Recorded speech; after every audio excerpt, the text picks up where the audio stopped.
Tahu nama Mulyana. doang. Iya.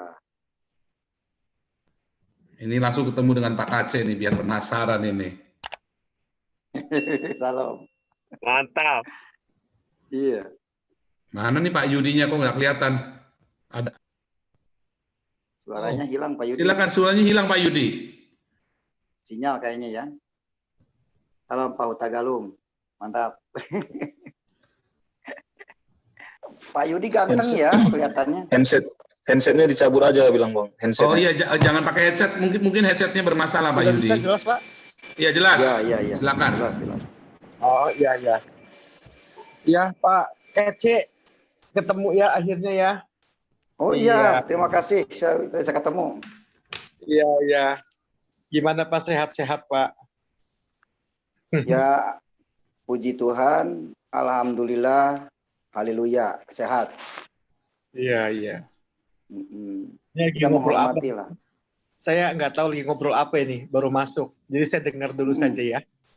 Iya, sorry Pak. Ini jadi begini Pak. Ini kan kebetulan Pak Yudi pernah mengalami dua-duanya ya. Pak Yudi juga mendapat pendidikan akademis yang tinggi di Kristen dulu. Kalau nggak salah sempat master teologi ya Pak ya. Terus di Islam pun Pak Yudi juga sempat master pendidikan agama Islam. Nah, ini kan kita kan kaitannya dengan dakwah yang sehat Pak Yudi. Tadi sengaja begitu Pak Yudi tadi ada WhatsApp, saya langsung undang kemari kan. Atau namanya, maksud saya begini Pak, saat ini kan memang kita ini kan dua agama ini berdakwah, kita masing berdakwah, tapi kendalanya adalah terjadi ketidakseimbangan. Orang-orang di sini kan selalu yang dikorbankan dengan masalah penodaan agama, sementara tidak ada satupun orang Islam yang bisa masuk karena penodaan agama. Nah, sekarang kondisinya hari ini Pak Kace dimulai dari Pak Saifuddin Ibrahim tentunya ya, dan kemudian lanjut sampai Pak Kace ini dengan saudara Pavel. Nah, ini ada saudara Pavel 88 yang membantu membroadcast, bukan membroadcast tapi menjadikan sarana atau apalah. Tapi sebetulnya ini adalah hak kita untuk bersuara sebetulnya kan. Jadi kalau menurut Pak Kace tadi adalah hak saya ini warga negara Indonesia dan saya pernah dan saya belajar agama Islam.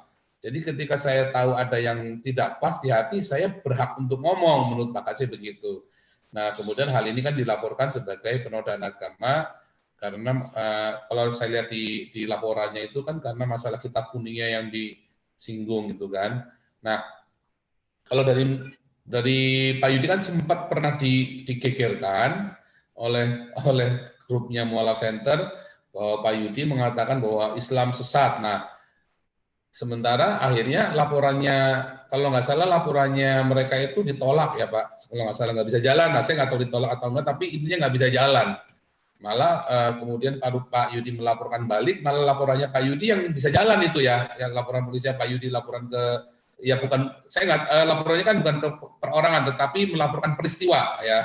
Malah bisa jalan itu laporannya sekarang. Nah, itu bagaimana ceritanya itu Pak bisa begitu Pak? Boleh sharing dikit Pak, ini supaya menguatkan hati Pak Kace dan juga dari pihak Muslim juga, sama-sama kita belajar hukum. Karena Pak Yudi kan sudah mengalami sendiri ya kan, sedang mengalami. Saya pikir memang dalam berdakwah, bagi berdakwah ya, itu yang pertama, saya tidak pernah bilang Islam sesat.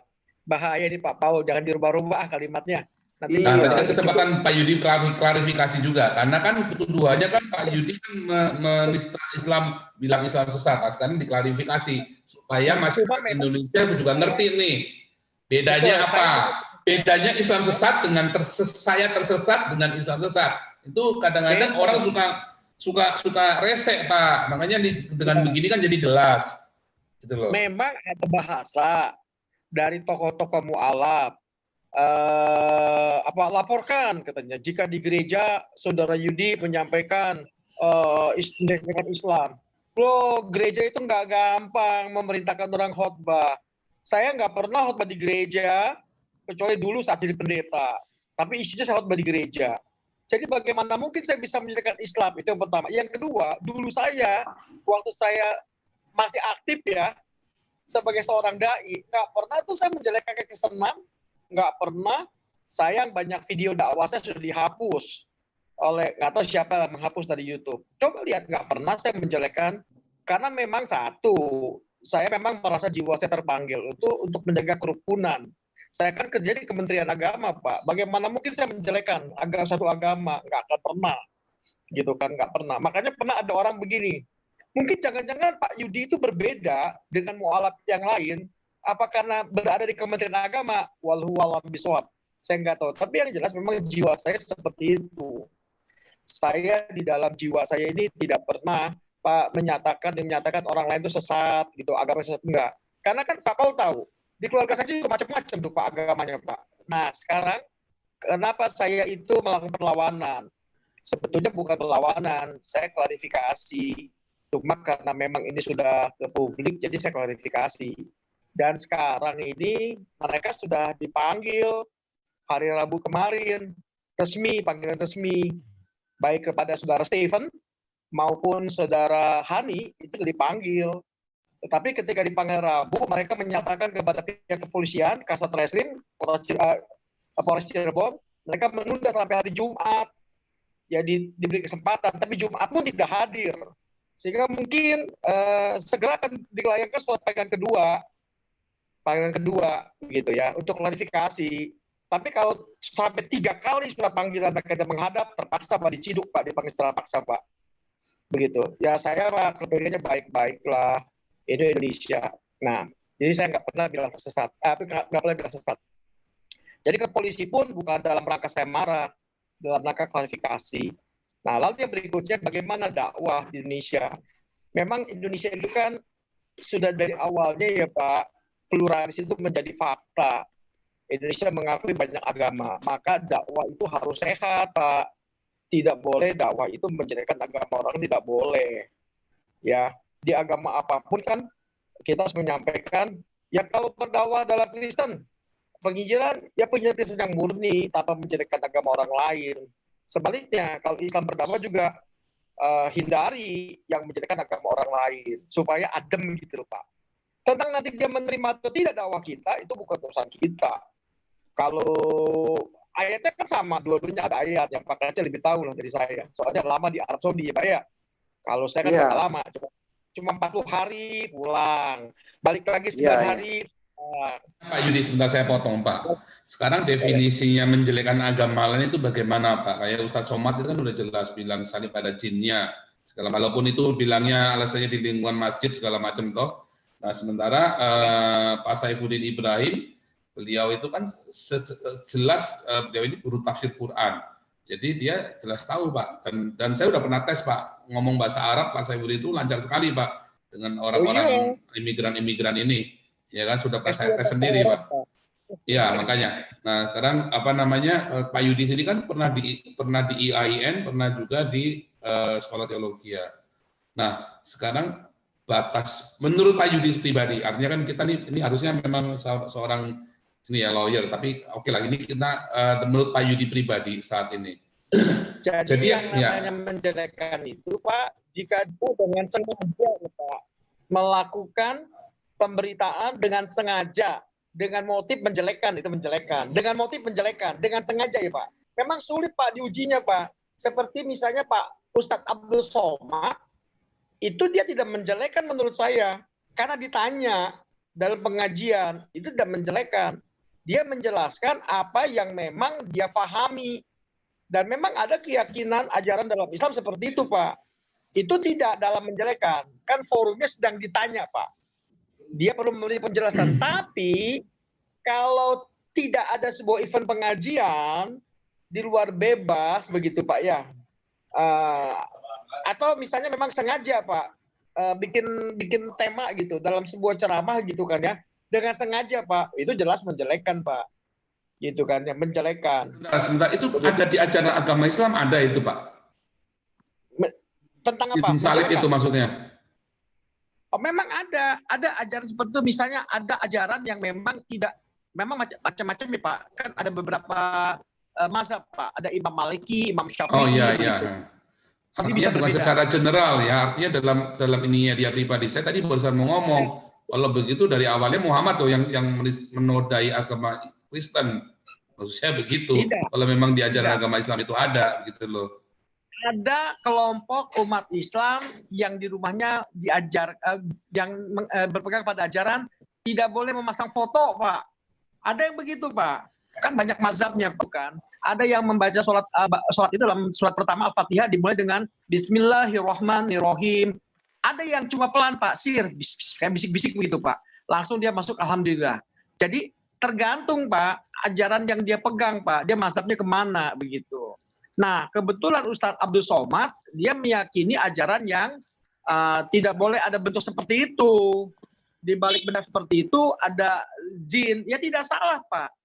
Itu kan memang dia ditanya, jawab. Tapi kalau tiba-tiba, Pak, maaf ya, Pak, tiba-tiba dia ceramah tanpa ada yang jelas itu, Pak, menyampaikan kitab Kidung Agung adalah kitab pornografi. Wah, itu jelas penodaan, Pak. Kan ada yang begitu, Pak, orang, Pak. Kidung Agung, pornografi, itu penodaan. Begitu. Jadi lihat tempatnya. Itu Yahya Waloni itu. Yahya Waloni itu penodaan, Pak. Mesti ditangkap dia, Pak. Tapi nggak masuk itu, Pak. Ya, bagian Pak Paujang itu bagiannya kan. Enggak, saya mah nggak suka ngelaporin orang ke polisi, Pak. Saya lebih senang dia dibaptis, Pak, daripada saya laporin polisi. Benar, itu benar. Kalau saya loh, kalau saya orangnya begitu. Saya nggak pernah ngelaporin orang ke polisi, Pak. Saya samperin, Pak. Saya injilin, gitu, Pak. Saya sapa dulu, saya baptis, ya nggak enak ya saya sebut satu-satu, nanti nggak enak karena ada beberapa yang dirahasiakan. Jadi orang yang menjelekkan penodaan agama dengan sengaja, Pak, memang melakukan penodaan. Kan itu bahasanya beda, Pak. Kalau dengan sengaja, apa namanya tadi, selain penodaan tadi, ada istilahnya lain? Penistaan. Penistaan dia sengaja, pokoknya sengaja bukan, gitu, Pak. Menafsirkan di luar mainstream, Pak. Tadi ada satu istilah lagi, menafsir di luar tafsiran mainstream, itu juga katanya penodaan agama tuh, Pak. Mesti contohnya itu masih universal ya, Pak, kalimatnya ya, Pak. Ya pokoknya dengan sengaja nanti bisa kelihatan, Pak, situasi kondisinya begitu, Pak, ya. Pada ajang seperti apa, di mana dia bicara, tujuannya apa.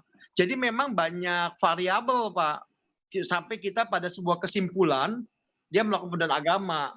Tidak satu variabel, Pak, banyak begitu kan. Di mana dia melakukan itu. Nanti baru, Pak, dari beberapa variabel itu kita analisa baru sampai ada sebuah kesimpulan apakah ini penodaan agama atau tidak. Jadi nggak bisa satu variabel. Kecuali dia menyampaikan tiba-tiba gitu, Pak, ngomong begitu, nah itu salah. Ini kan tidak. Jadi makanya banyak variabel sampai nanti baru kesimpulan seperti itu. Begitu, Pak Paul. Iya, Pak Nasaret silakan. Nanti kalau sudah, nih Bang Samuel. Ya, selamat siang, Pak. Ya, siang, Pak. Ya, saya mau tanya Pak Yudi. Jadi statusnya Pak Yudi sekarang ini apa percaya Yesus sebagai juru selamat atau bagaimana, Pak? Nah, itu jangan ditanya dulu, Pak. Itu biar jangan ditanya dulu, biarkan saja. Oh iya. Oke, lainnya saja, Pak. Lainnya saja. Oh ya, itu panjang ceritanya itu, Pak. Panjang ya. Iya, itu kemarin dia marah-marah sama saya itu, Pak. Oke, ya. Lainnya aja, Pak. Saya tertarik sama Pak Haji Kace ini, Pak, ya. Soalnya ini saya baru berapa hari nonton YouTube dan saya merasa terberkati. Iman saya semakin kuat semenjak nonton Bapak Haji Kace ini dalam luar biasa. Amin, luar biasa. Makasih Pak Haji Kace ya. Iya. Sama. Baguslah sebenarnya kesaksian seperti ini lebih banyak lagi ditonton oleh umat-umat Kristen, khususnya bagi yang remaja-remaja saya kira ini, Pak, ya. Karena ini juga menambah iman. Iya. Bagi kita sebagai umat Kristen.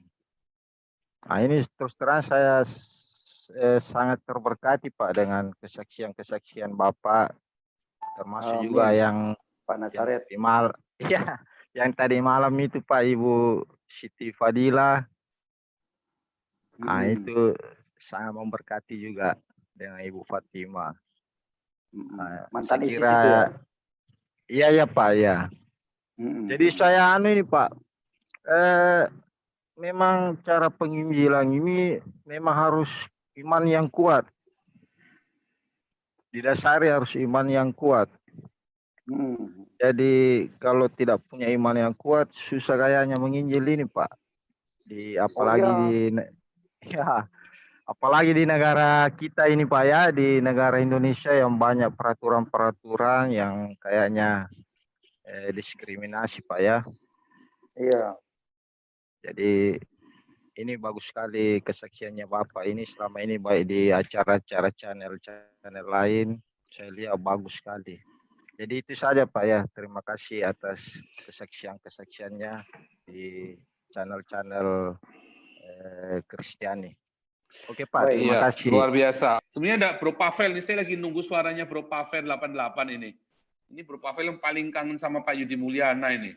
Jadi kemarin nanyain terus ini orangnya sekarang Pak Yudinya muncul, Bro Pavelnya malah hilang ini. Ada Pak. Hadir. Ini katanya kangen sama Yudi Mulyana nih. Ini Pak Yudinya sudah datang ini. Iya, cuman menyimak aja Pak. Ini Bro Pavel ini kan Yudi juga. Silakan. Salam Pak Yudi. Iya Pak, hadir Pak. Saya panggil salam atau assalamualaikum nih Pak. Salam sejahtera sajalah yang. Oh, salam sejahtera. Pak Yudi ya, nasionalis sekarang ini. Iya, nasionalis ya. Iya. Saya juga banyak menyimak tentang Pak Yudi lewat Pak Paul Zhang. Ya, dan sampai sekarang sebenarnya publik lagi bertanya-tanya ini ya.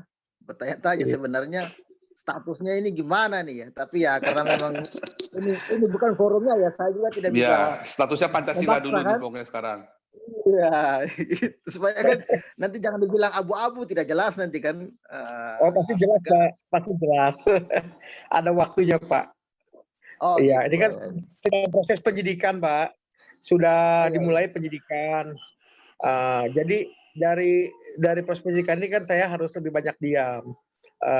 Jangan salah. Pertama itu setelah surat penyidikan keluar Pak, dimulai diperiksa 3 saksi dulu Pak, 3 orang saksi. Yang nonton YouTube-nya, lalu yang tahu kejadiannya, itu sudah diperiksa. Setelah itu baru pemanggilan. Pemanggilan surat panggilan sudah resmi Pak dari Kasat Reskrim Polres Cirebon. Saudara Hani Kristianto dan Stephen Idriwo dipanggil Pak, resmi Pak, hari Rabu kemarin. Tapi mereka nggak tahu alasannya apa, dirahasiakan oleh kepolisian. Yang pasti mereka minta dimundur waktunya, yaitu hari Jumat kemarin.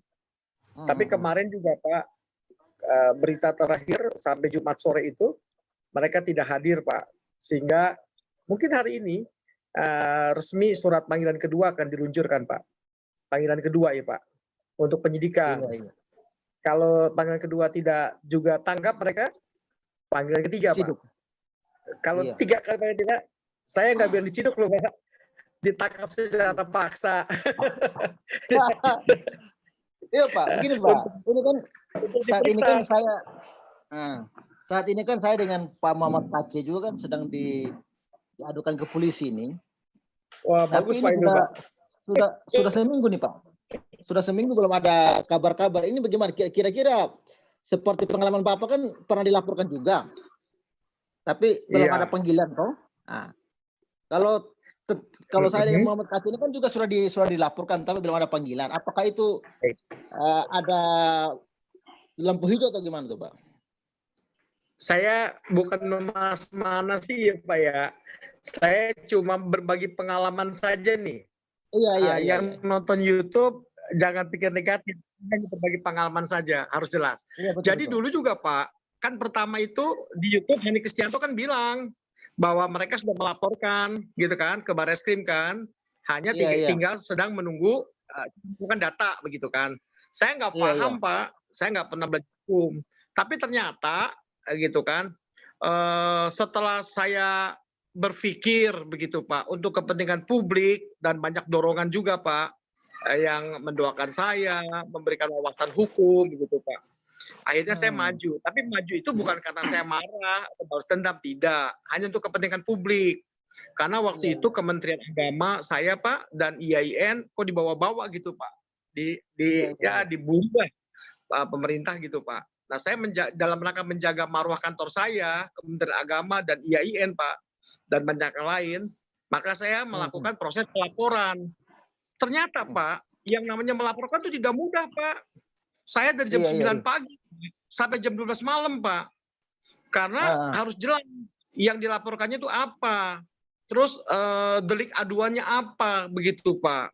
Kalau misalnya agama harus jelas dasarnya apa, begitu Pak. Itu harus jelas Pak. Nah, bukti-buktinya, bukti itu harus transparan Pak, benar-benar. Polisi sekarang kan hati-hati Pak dalam bertindak Pak. Jangan sampai disalahkan gitu Pak. Karena itu Pak, semua laporan saya itu diuji Pak. Gitu, semua data, kelengkapannya, terus dasarnya apa. Saya waktu pakainya undang-undang IT Pak.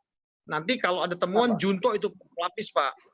Gitu. Nah, dipelajari sampai jam 12 malam Pak. Setelah jam 12 malam beres, diterima langsung Pak. Enggak tunda-tunda lagi. Langsung bikin berita acara. Iya, berita acara Pak. Berita acara pelaporan. Terus dikasih materai, saya tanda tangan Pak. Gitu. Baik pemeriksa yang menerima laporan tanda tangan maupun saya Pak. Tapi saya nggak dikasih Pak berita acaranya. Itu kan dokumen negara Pak. Nggak pegang saya nggak.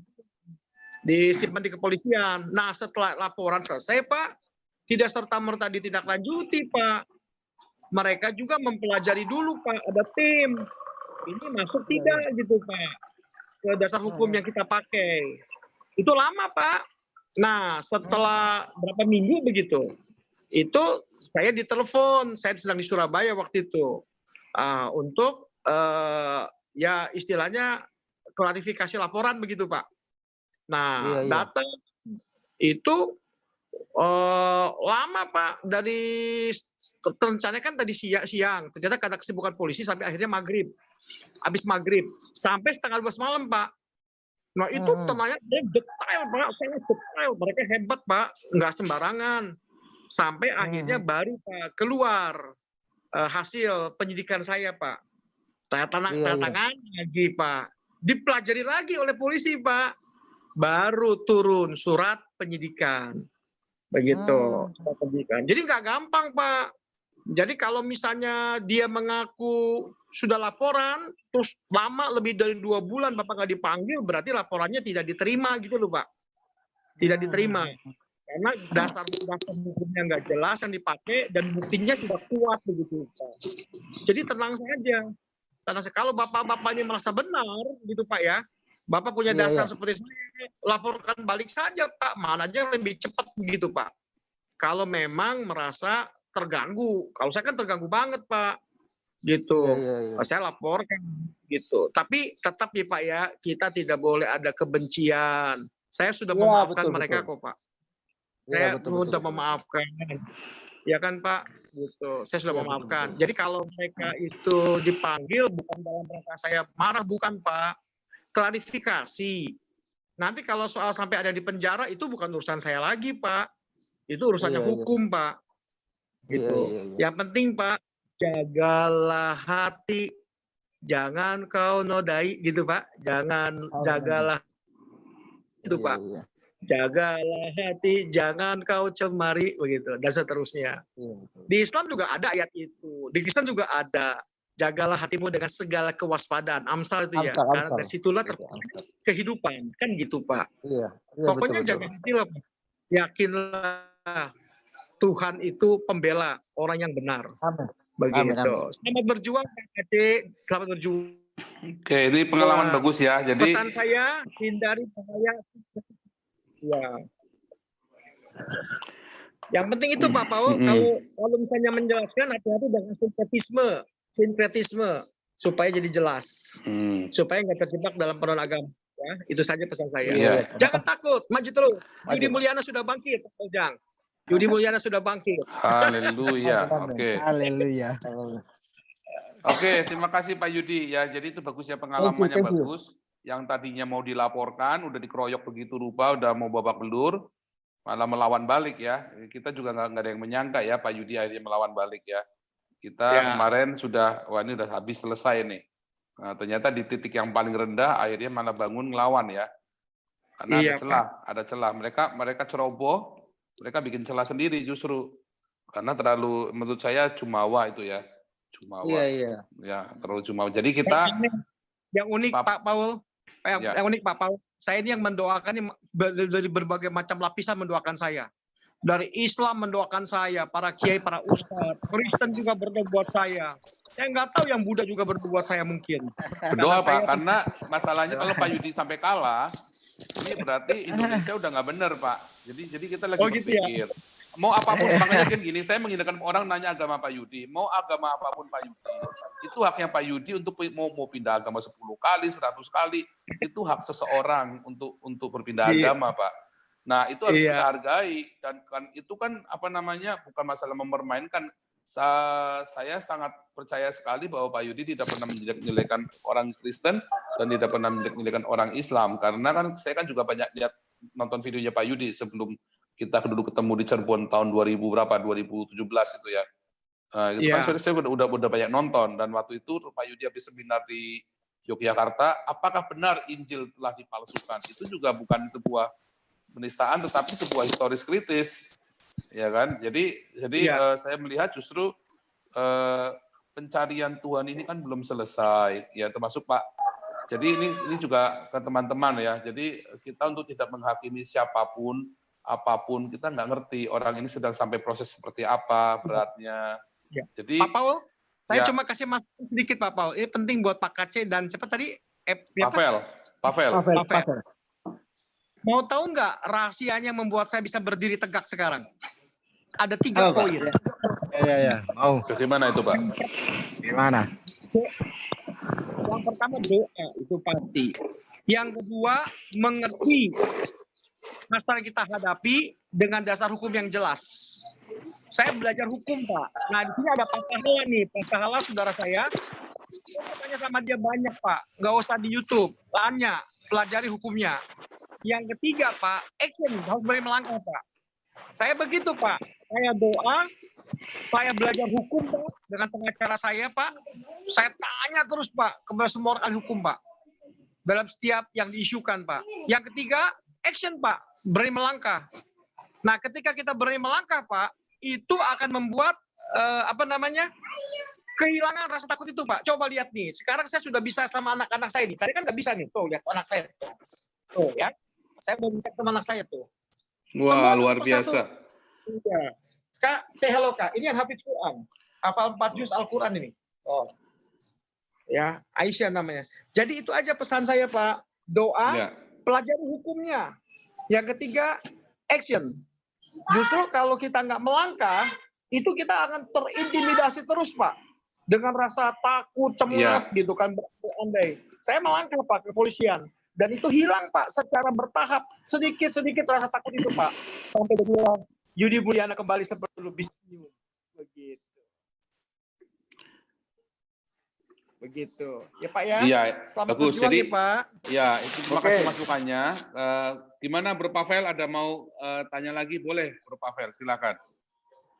Ya, saya rasa pengalaman yang luar biasa yang memang untuk saat ini untuk ketakutan sudah tidak ada, Pak. Saya berani, artinya kalaupun diproses tidak ada masalah lah. Yang penting saya yakin apa yang saya lakukan itu hanya membagi berkat, ya, membagi saya diberkati lalu saya berkati supaya saya mau juga saya punya subscriber diberkati gitu, Pak. Itu aja. Jadi kalau itu dilaporkan ya nanti kita bisa kalau polisi panggil kita jelaskan aja tuh gitu, Pak. Ya. Pak KC mau ini nambahi boleh?